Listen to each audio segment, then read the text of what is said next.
Hello folks, I'm L.A. Little and this is your daily TA wrap.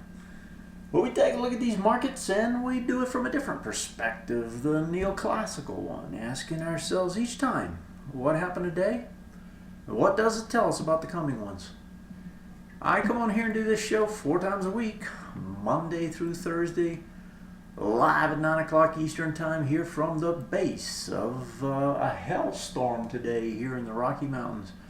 Boy, the weather has been interesting. Hail is not unheard of in the Rocky Mountains in the springtime. Of course, we are at the end of May, so it's a little bit late, but nevertheless, bring it on, right? Just like these markets, we keep seeing surprise after surprise. I don't know if it's surprise. It's almost drudgery at this point, where what looks to be a continuation of, shall we say, the pain of trading lower continues on. So let me get the Indy quotes up here. We'll go through those real quick, and then we'll take and shoot on over and look at what we got. So all right, Indy quotes real quick here. So what did we get here today? We had composite. Actually, let's start with the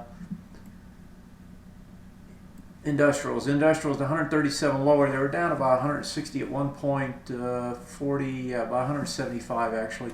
16,378 is where they closed, down almost 0.81%. S&P's lost 0.63. 873 was the close, down 11, almost 12 points. Composite 28 lower, 4097. The NDX down 14 3/4. The NDX here was the one trying to keep this market up today. It was strong. Google, Apple, those two from yesterday continued to hold up. It was down less than 0.5%. It was the lowest loser, if you will, today, relative strength. The Russell yesterday led on the way up. Today on the way down 1.46%. Underneath that 1100 number one more time, 1098. Still trying to break swing point lows, still trying to take them out. You can see here fairly flat everywhere else, not that much happening. As far as what these stocks look like, I don't have any quotes again, so what I'm going to do is I'm going to pop over and look at the numbers on the SPY. We can also look at them, actually I pulled this up just in case. We can look at them here as well. So let's actually just run through it. I'll start here with the composite since I have it up. I actually left the 50 and 200-day moving averages up. This is something I don't look at, but I keep hearing more and more about them. So the NASDAQ has been under this for quite a while now, and building out this, kind of a wedge here. If you're doing technical, classical TA type stuff, I guess I would probably draw it in that way.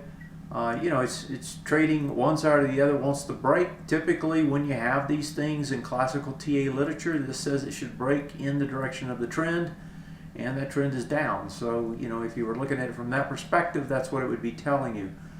Volume picks up a little bit today, nothing special. It's an inside day. That really doesn't tell you anything. And if we look at the Qs over here, let's see what they look like, which is the NDX. Qs actually fell at the highs again, so that swing point high, it was still playing with 449 on it. It does 33 and did 30 there, and you're talking about 73 on that big breakdown bar. Still slightly over it, but still struggling. Going back here, actually we could bring the Qs up here as well and look at them volume wise, and yeah, a little slight pickup over the top, back underneath 587. Yeah, so it's the same thing, right? Doesn't tell us anything different. Let's go to the S&P 500 though. So the S&P it trades, and this is the reason I left this 50-day up. Now, the 50-day doesn't tell me a lot because I don't know who follows these things. I never really did. I was aware of them, but never followed them. A lot of people like these, moving averages, trailing moving averages as a way to stop out. So like here, if you stop out on a break of it, it works. So right here, if you stop out on a break of it, it doesn't work, and you're back the other way.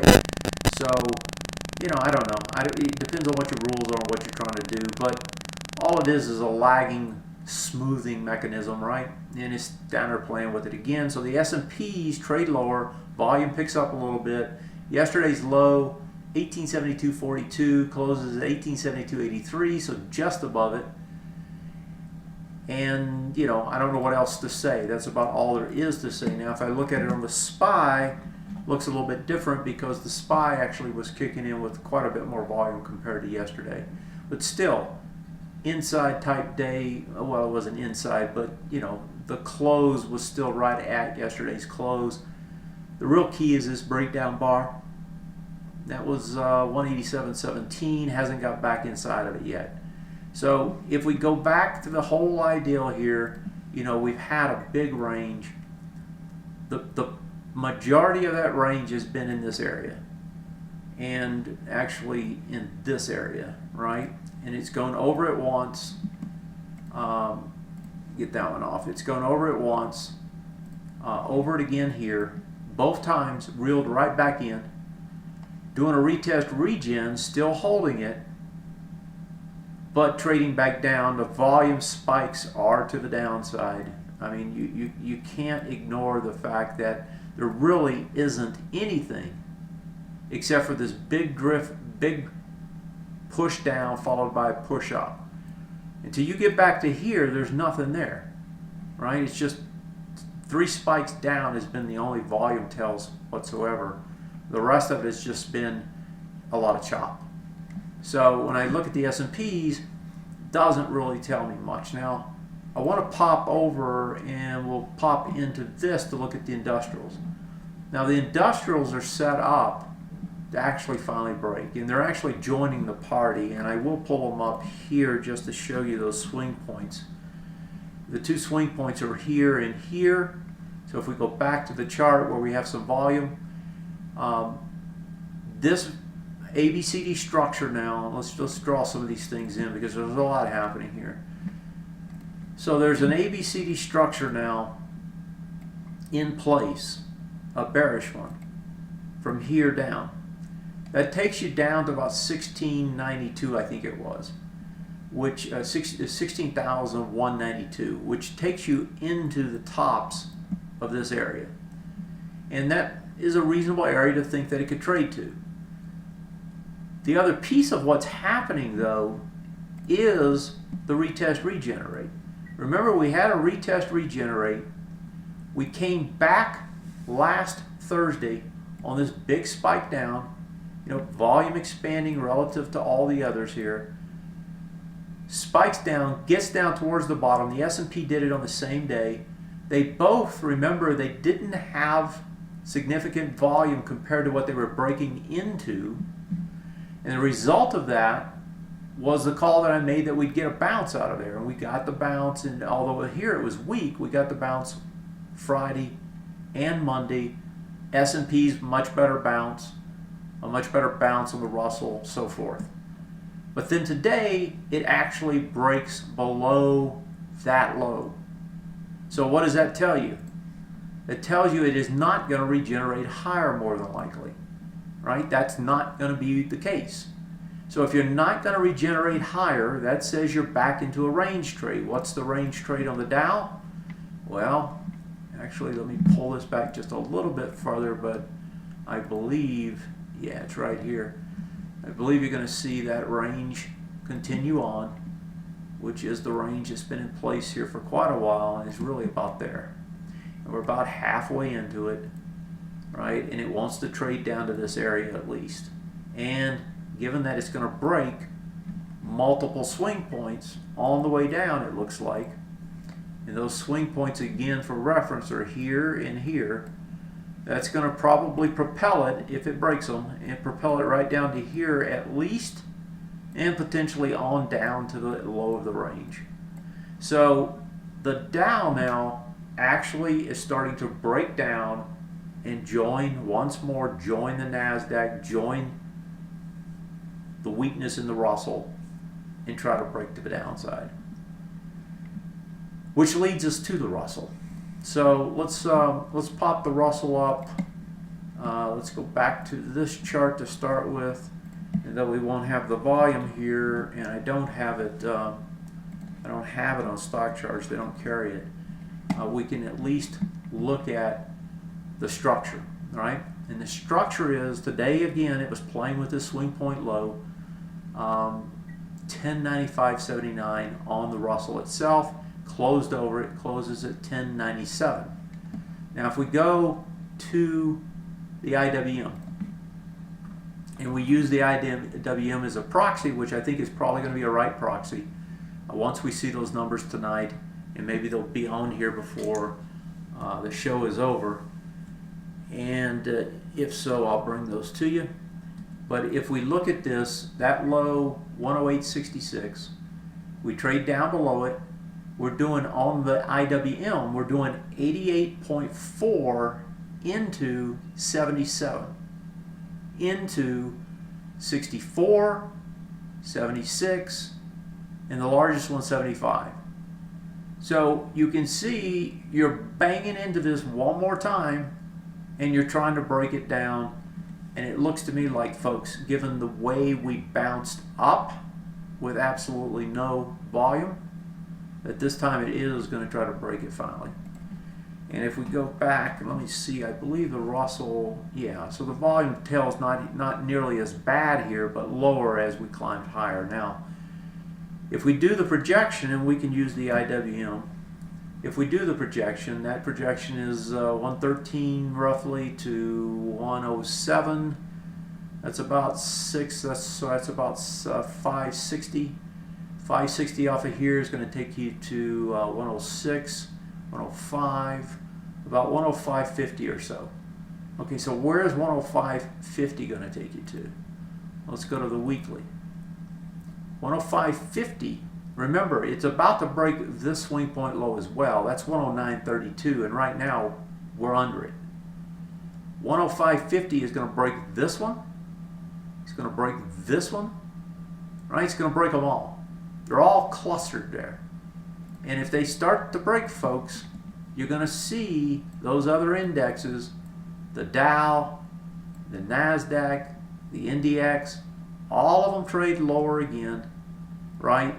In sympathy, and try to break all of them down, and the S&P probably drops a good 5-7% as well. 5 to 7% on the S&P is, 100, 130 points. It's not chicken feed. So right now, tails remain the same. So we're 2 days into it. 520, yeah, 2 days into it. We're doing 127. So just divide it. Say it's 66. 68. 68 times 5 is going to give you 340. 340. What we did last week was 320. What we did over here was 307. So if these volumes continue at the pace that they're continuing, if these breaks start to manifest themselves, and they certainly look like they're about ready, then you're going to see the ABCD structures start to play out, the multiple swing point clusters start to blow out, and see this market go down. And here we still have an ABCD structure as well, and that one projects down almost to the same price points. So I don't know about you, and I know that this has been a painfully long, drawn out affair. I know it has been for me, but it's coming near some sort of a resolution, and that resolution is what I've been saying for quite a while, and that is that this thing wants to break lower. It just wants to trade lower, not only from these perspectives, but also from the mean time to failure. It needs a reset, and it wants to get it. Now, having said that, think about the context of where this is happening. We have the ECB in 2 short weeks going to tell us they're going to quantitative ease, or they're going to do something, right? And that's on the 5th of June. They're going to do something to boost the European economies, make those banks lend. That's what I keep hearing, right? It's as if the banks just don't want to give any of their money away. Now, I'm not sure that's so true, because from where I come from, the banks make money by loaning it. It's just that they don't want to loan it unless they know they're going to get it back. And they're still frightful that they might not get it back. Why? Because there's so much friggin' debt out there. It's everywhere. So what we're going to do is we're going to push them to take more risk. Just at the same time, we're slapping them for taking so much risk.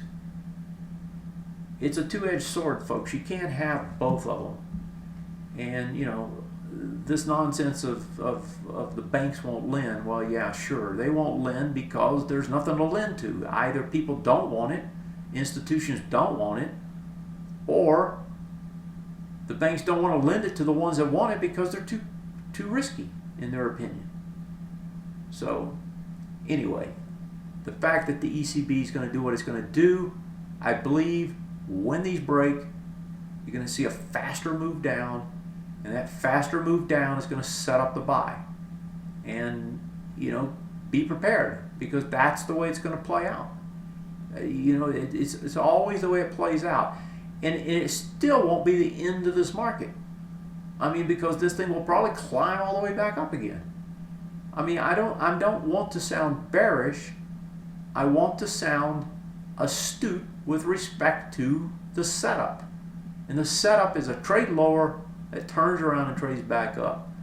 And that's probably the way you should be looking at it. Now, you know, when I'm talking about it on time frame of weeklies, that means it's going to take weeks. I'm not talking about days or hours. So please be aware, you know, the context of what I'm talking about here. If you go over and you look at the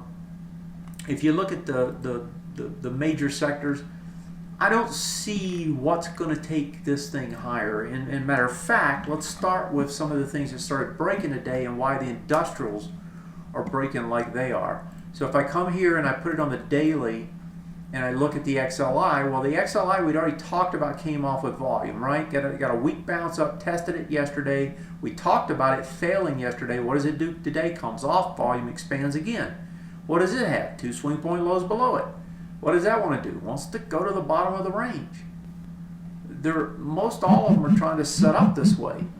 They're not screaming buy me here. Matter of fact, they're screaming avoid me.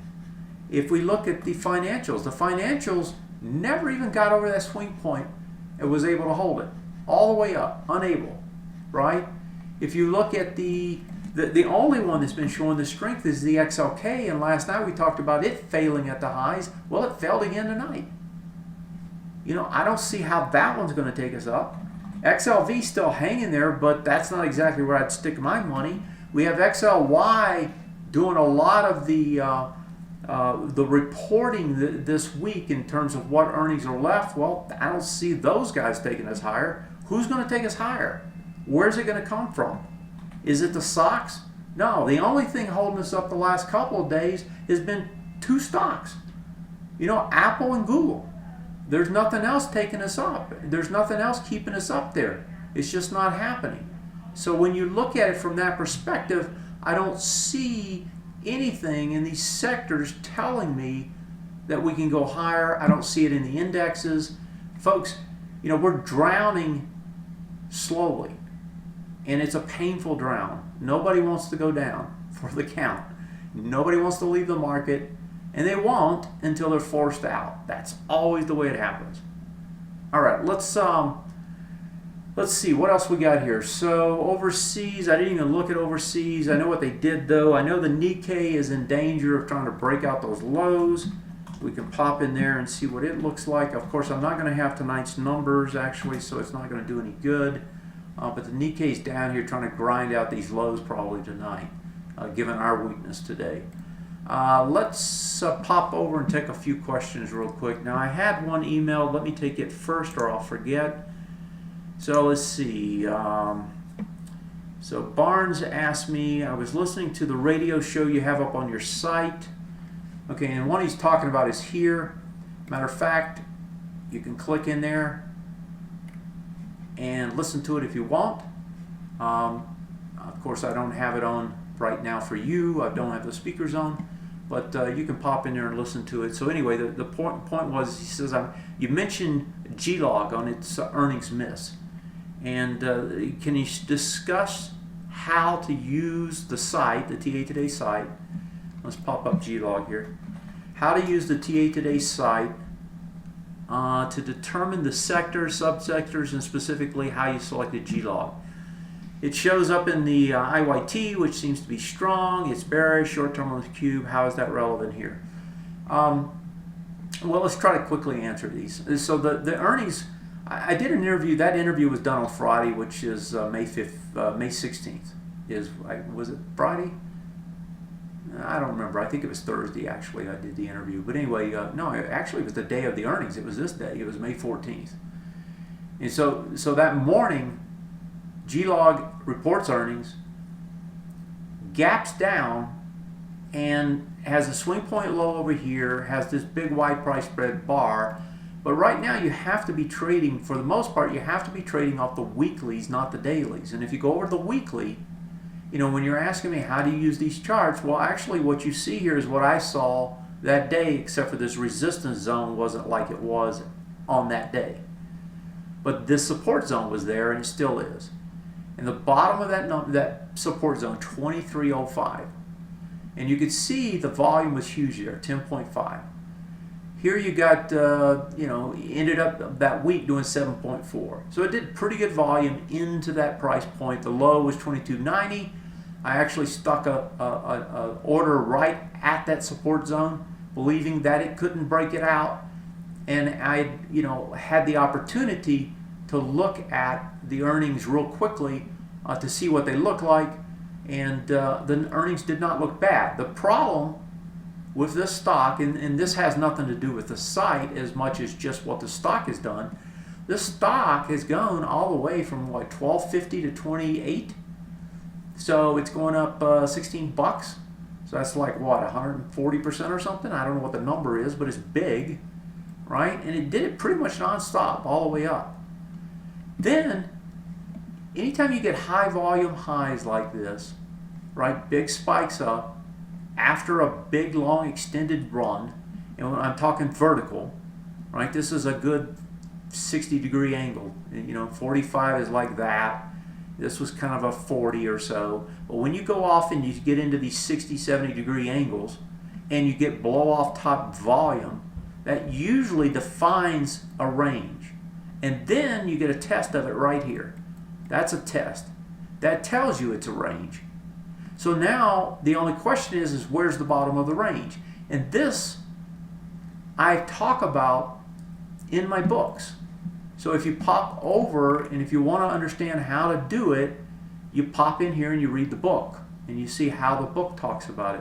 But that's a range trade. And so what you want to do on a range trade that's bullish in a market that's still bullish is you want to trade it from the long side. So what you want to do is you want to try to pick the bottom of the range. That looked like a good spot. That was the reason for the trade. It really had nothing to do with anything else really other than that. If we do pop in here though, let me log in right quick. If we pop in here and look at the, I guess I need to type it right if I'm going to log in. If we pop in though and we look at the trading cube and see what the trading cube is telling us, so if I go in here and let me grab the cube. Now the trading cube tells you a little bit more about the stock, right?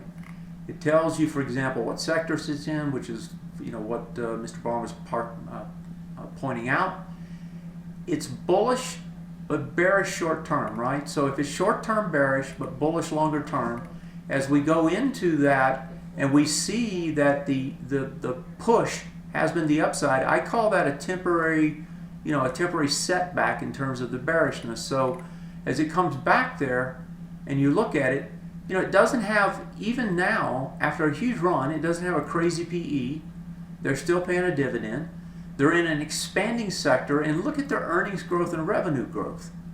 I mean, this stock, you know, is a huge winner in a winning space, an expanding space. That's really what was behind the decision making. I've had this on my list for some time. It's appeared over here in the trading signals several times. That's signals that print nightly, that tell you about stocks that are set up to, to potentially be great trades. And so that's how it got on my list. I've talked about it to others, members before, and so anyway, that was how it came about. So that, you can use the site in other ways. You could go in, you could look at stock. If you're looking at this sector, you could pop into, there's other tools that allow you to get to this. You could pop into sector trends. Everybody has access to this. You can pop in here, put in the IYT or something, go to that sector, and then you could go down and sort these and find things. You'd have to go into one of these, right? But anyway, there's different ways to get at it. So long story short, that was the two things I was primarily looking at. Next question, DGI. Let's look at DGI. So DGI, let's pull it up on a weekly first, not DIG, but DGI. So DGI, this is a stock that I still like this stock. They're a monopoly in the satellite space. They're coming back now. The question here is, it looks like it's headed for that Feb 26 bar. This is on the weekly, it's this bar. At low's 29. Yeah, it does look like it's heading back down there and coming back with shrinking volume, which is a good thing. And there's a good support zone there. So, this may finally be setting up a buy, for those who have thick skin. I don't know if it's ready. Let's look at it on the daily and see what's there. It's probably ready for a trade. I don't know if it's ready for anything a longer term, because you get this much damage, it's going to take a long time to repair it. So that low, 29.02. Okay, so you got an ABCD down right here as of today. This low, well, actually not as of today, but already. So that's 34.61. The low is on the same bar, 30.50. So you got roughly $4 off of there. Gets you down to about 28.52. 28.52 takes you right into these lows. So yeah, I mean, it looks okay. For potentially a trade. You just got to let it get down here and see how it tests. And that will be the area. So somewhere between 28.50, 29. And a stock this week, you probably get to 28.50. All right, well, out of time. Okay, so tomorrow, the rest of the week, folks, this market is ready to break. I can't say it more clear than that. I know it's been forever. I've been talking about this, slowly building for a long time, and it is, and it has been, and it continues to be. The Russell keeps leading the pack. The NDX, the Qs, have been holding, but they look like they're starting to roll again. The Dow has actually started to roll now, and I'm using the ETFs of these, and that leaves just the S&P 500. The S&P 500, when it breaks this low, right, it's going to the bottom of the range, potentially all the way down here, and if those others start cascading lower, which I suspect they will, you're going to see this one go with them. Thanks for joining me. I appreciate it. And have yourself a great night.